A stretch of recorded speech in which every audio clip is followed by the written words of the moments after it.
Well, it is now October 24th. It has been a long, almost a 6 month journey. But as of this past weekend, we are now complete. Just got my phone put in today. So, hence why I'm making this video.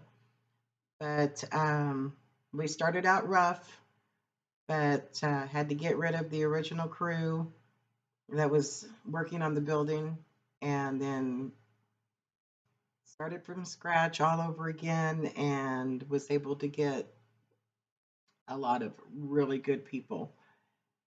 So you'll see a couple of short videos of how things kind of started out and with an old garage that was basically in collapse and how we just transformed that into a nice, cozy cottage. And it took a lot of time and patience and yelling and screaming and crying and not knowing if I was going to get it done or not. But we finally came to the end and to the end of that tunnel, and I didn't get hit by a train. So that's always a good thing.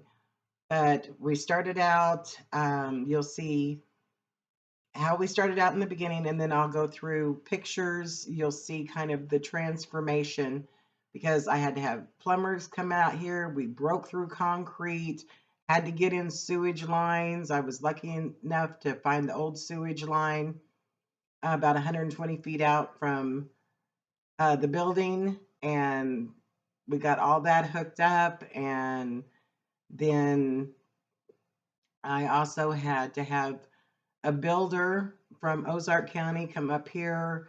The he I was still having issues with the joists that had broke loose.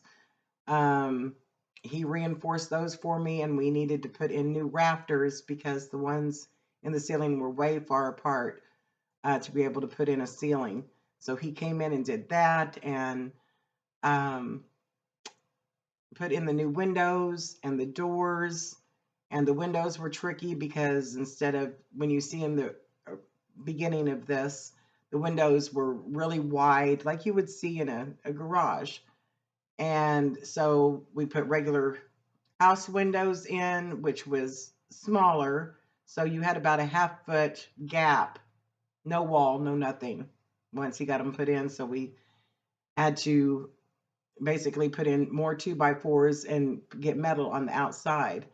And then, of course, on the outside, you'll see a clip. There used to be a tall concrete um, stovepipe out there for like a wood burning stove and knocked all that down. So that's not out there anymore. So the plumber was here, and then Bruce was here from Ozark County. And then the electricians came out and they dug up the ground and went 100 foot and hooked up all the electricity. And then that's when Joseph um, came out. And really nice family, J Builders here in Ava. They've really, really helped me out a lot. And their son is the one that came out and did a lot of the finish work, and he put up the drywall and put in the floor for me. And the floor is one of the luxury vinyl um, tile floors and super easy to install. They clip together, no sticky glue or nothing that you put down. Looks absolutely beautiful. You'll see a close up of it when I show you the pictures. And he put in the floor and he did all the painting and then he got the trim work done. And once he got done, then um, the plumber came back in. He hooked all the plumbing back up, installed the shower for me. The electricians came back out, put in the lights and put in the heating. And I went, and you'll see in the pictures the long strips along the top of the walls is radiant heat.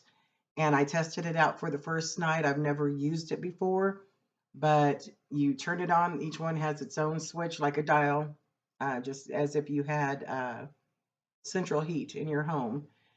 and you set it for the temperature you want. It turned on within 30 minutes. I started at 65 degrees. In 30 minutes, it had the room at 72. And when it reaches that temperature, it just shuts off and then it'll kick back on if you should drop below that. Very nice dry heat. And so they came in, did what they had to do. Then Joseph has come back out and he's been doing the trim, any touch up work. And we did the moving over the weekend and we're done. So I'll show you the progress. And I know it's been a long time coming, but now you get to see the new cottage.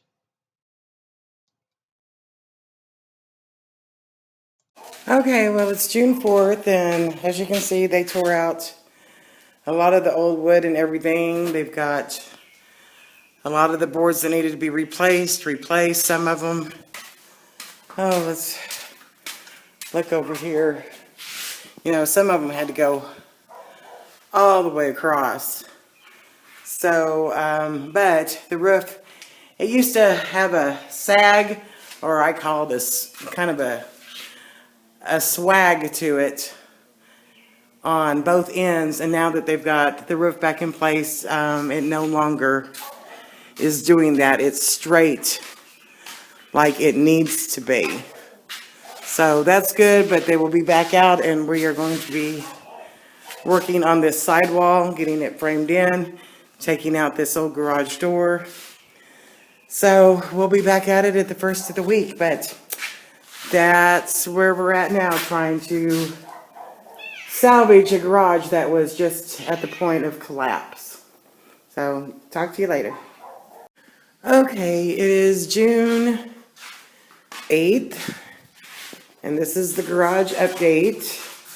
I'm sorry to say, but the leaking problem from the roof is not yet resolved. Got a leak. It's hard to see. It's getting dark. But anyway, everywhere I've marked with a little block, water was coming through. Got a lot of leakage along the wall on this end, and still over in this corner here. But got back yesterday and this was walled in. That's where the only walled in area that I'm going to have is right in here. So that got done.